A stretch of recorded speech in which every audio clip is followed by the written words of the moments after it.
안녕하세요.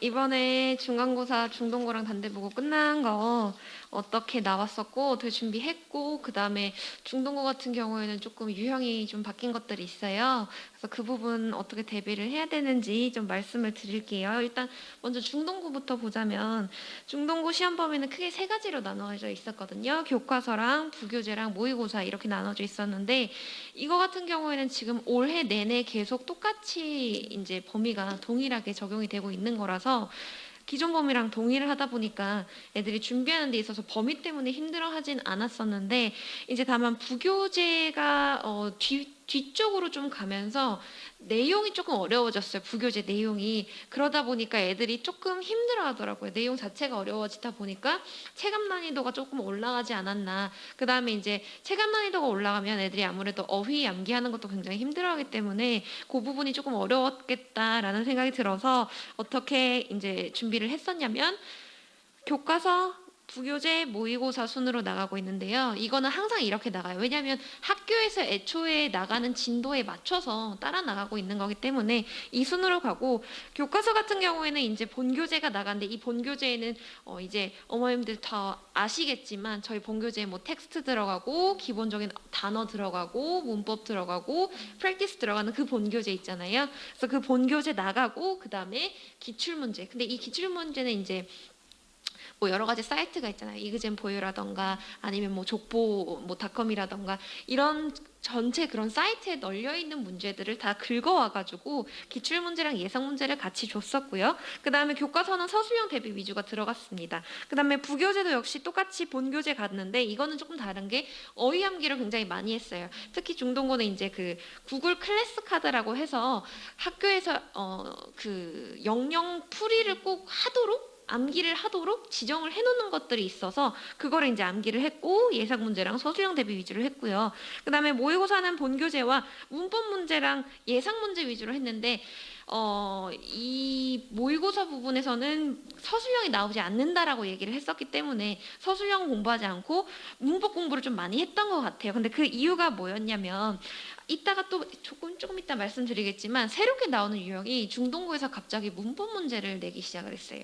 근데 문법 문제가 원래 없었는데 나왔다가 아니라, 문법 문제를 그냥 이렇게 되어 있는 거 있잖아요.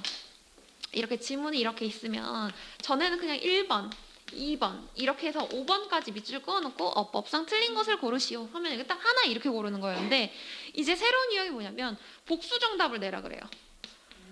틀린 것을 모두 고르시오도 아니고, 예를 들어서 틀린 것끼리 알맞게 짝지은 것을 고르시오 이런 식으로 해버리니까 이게 복수 정답이 돼버리면 아무리 영어 실력이 좋은 애들이어도 하나 삐끗하면 그 문제가 그냥 날아가 버리는 거거든요. 그래서 이게 이제 객관식을 다 맞췄어야 되는 애들이 하나 실수해서 한 3점 나가버리고, 그렇게 되면 등급이 떨어져 버리고, 약간 이런 문제가 생겼고, 그 다음에 또 어떤 유형이냐면, 이번엔 정말 약간 킬러 문제다라고도 볼 수 있는 게 뭐가 있었냐면, 전체 범위에서 문장을 한 문장씩 떼왔더라고요. 딱 한 문장씩만. 그렇게 해서 한 7문장 정도를 떼왔어요. 여기서 틀린 문장을 모두 고르시오 이렇게 나왔는데, 이게 만약에 이렇게 맥락 속에서 이 문장을 봤으면 좀 괜찮았을 거예요.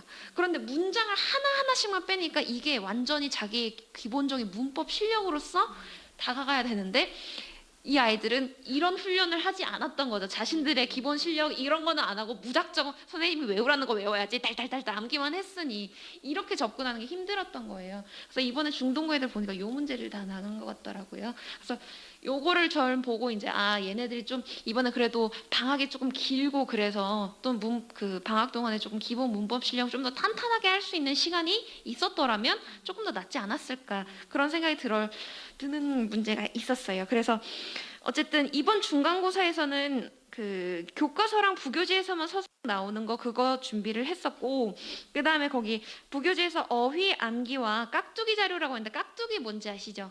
그 중동고 서술형 중에 어휘 서술형, 어휘 어법 서술형 중에 이렇게 네모 주고 어휘를 이렇게 변형시켜서 넣으라고 하는 유형이 있거든요.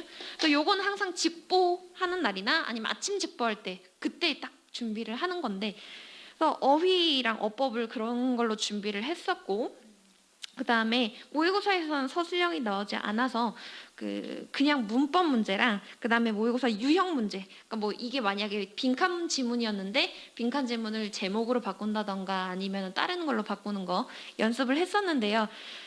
제가 어느 정도로까지 애들 문법 연습을 했었냐면 여기 뒤에 이렇게 자료를 보시면 있어요.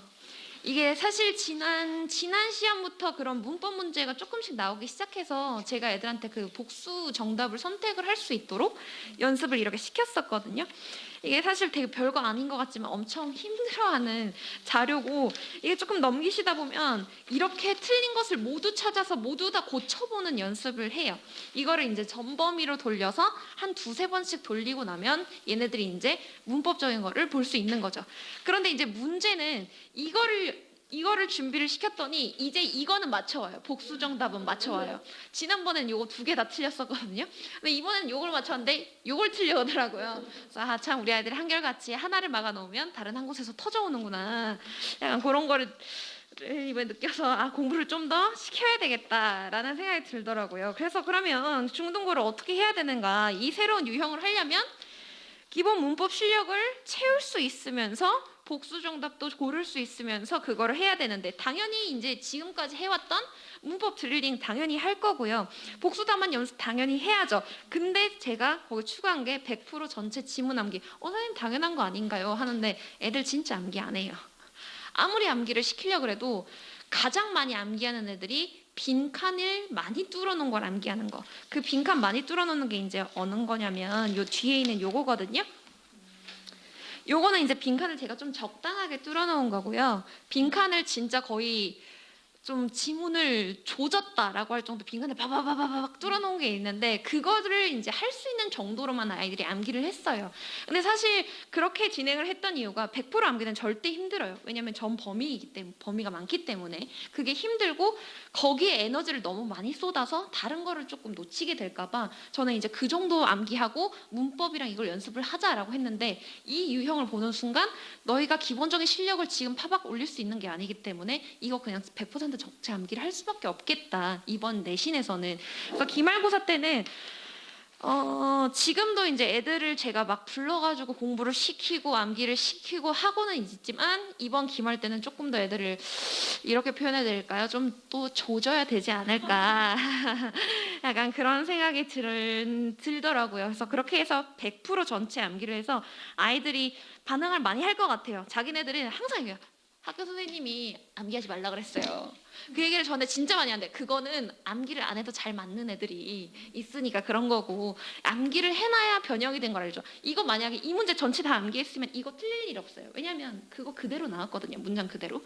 그렇기 때문에 얘네들이 다 떨어져 있어도 암기를 했으면 맞췄을 수 있겠다라는 생각 때문에 100% 전체 암기를 시켜서 이 유형을 연습을 시킬 겁니다. 제가 문장을 다 따로 떼가지고 이 똑같은 거를 유형을 연습을 할 거고요. 그 다음에 이번에 뭐가 있었냐면 외부 지문이 나왔어요. 근데 이 외부 지문이 진짜 생뚱맞게 아무 데서나 픽 튀어나온 게 아니라 부교재와 관련된 주제. 근데 저는 이제 어느 정도까지는 준비를 시켰었냐면, 그 부교재에 등장하는 테드 말하는 사람 있잖아요. 그 사람이 연설했던 또 다른 거는 가지고 와서 제가 대비를 시켰었어요. 그래서 그 정도는 나올 수 있겠다라고 생각했는데, 그게 아니라 아예 다른 사람의 아티클을 이제 가지고 오셔가지고 문제를 냈는데, 이거는 사실 문제 자체 난이도가 높지 않다고 해도 애들 입장에서는 이게 처음 보는 지문이기 때문에 거기 시험장에 앉아있을 때 난이도가 확 올라가는 느낌이 들거든요. 그래서 이 부분에 있어서는 저도 이제 랜덤하게 부교재 주제와 관련된 거는 랜덤하게 좀 아티클을 뽑아서 준비를 시켜야 되겠다. 그래서 그런 기말을 그렇게 준비를 할 거고요. 그 다음에 애들이 생각보다 많이 얘기하는 게 뭐냐면, 쌤 어휘가 쉬워졌어요, 이렇게 얘기를 하는데, 쉬워진 거 아니고 제가 열심히 잘 외우게 해서 그렇습니다. 자기네들이 아는 단어가 많아지고, 그 다음에 이 깍두기 유형을 하도 연습을 하니까 이제 얘네가 그게 좀 익숙해진 거예요. 자기네들 익숙해지니까 쌤 이제 중동고 어휘 안 어려워요. 많이 외워서 그래요. 그래서 요거는 이제 기본으로 계속 할 거고, 그럼에도 불구하고 여전히 어휘를 순간적으로 기억해내지 못하는 아이들이 굉장히 많아요. 왜냐하면 어휘는 암기를 해도 순간적으로 기억을 못하기 때문에 그런 게 이제 좀 기본적인 거고,